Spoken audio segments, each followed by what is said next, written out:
بسم اللہ الرحمن الرحیم۔ سبھی دوستوں کو میری طرف سے السلام علیکم۔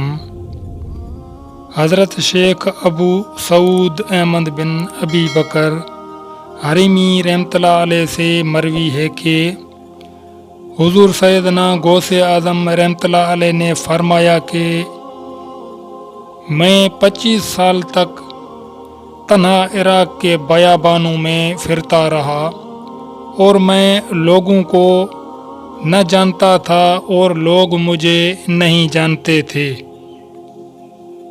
اس دوران میرے پاس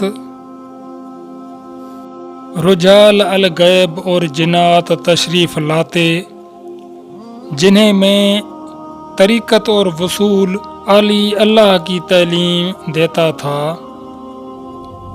ابتدا میں جب میں عراق میں داخل ہوا تو حضرت خضر علیہ السلام میرے ہم سفر بنے اور میں انہیں اس وقت پہچانتا نہ تھا۔ ان کے ساتھ میرا معاہدہ ہوا کہ میں ان کے کسی حکم کے خلاف ورزی نہیں کروں گا۔ ایک مرتبہ انہوں نے مجھے ایک جگہ بیٹھنے کا حکم دیا اور میں اس جگہ 3 سال تک بیٹھا رہا۔ سال میں ایک مرتبہ حضرت خضر علیہ السلام میرے پاس تشریف لاتے اور فرماتے کہ یہی تیرا مقام ہے جہاں تجھے پہنچایا گیا ہے۔ اس عرصہ کے دوران تمام نفسانی خواہشات مجھ پر انسانی شکل میں وارد ہوئی، لیکن اللہ عز و جل نے مجھے ہر موقع پر استقامت عطا فرمائی اور مجھے ان خرافات سے بچائے رکھا۔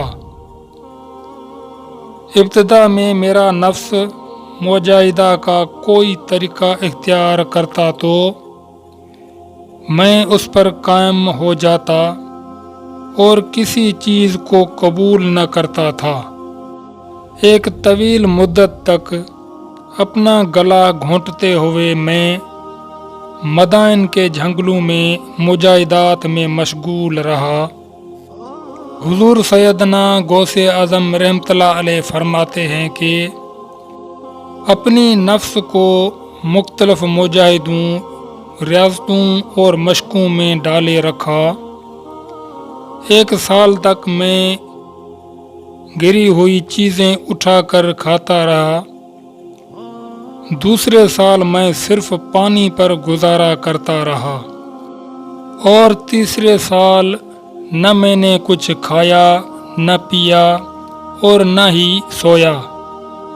ایک مرتبہ شدید سردی کی وجہ سے میں ایوان کسرا کے کھنڈرات میں سویا تو رات بھر میں 40 مرتبہ احتلام ہوا۔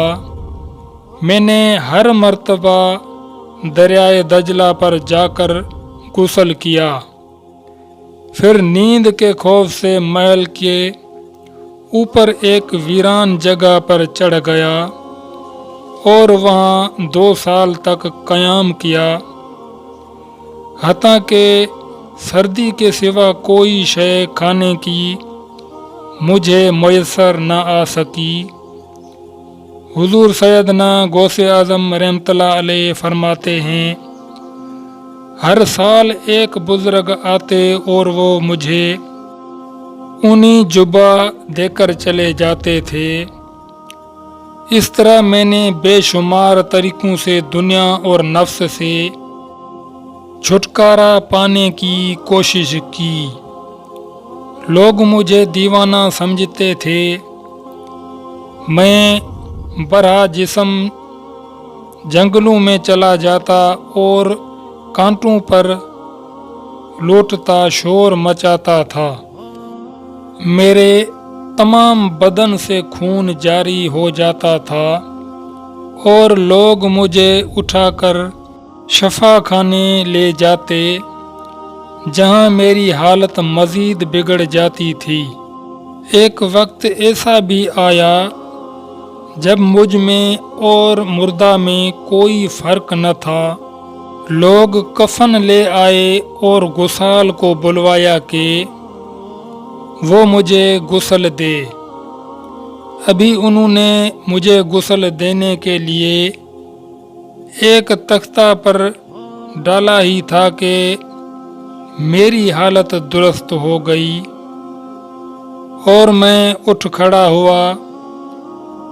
طریقت کی ان پر خطرہ راہوں میں نہ تو میں کبھی خوف زدہ ہوا اور نہ ہی کبھی میرا نفس مجھ پر غلبہ پا سکا، اور نہ ہی دنیا کی آرائش مجھے حیران کر سکی۔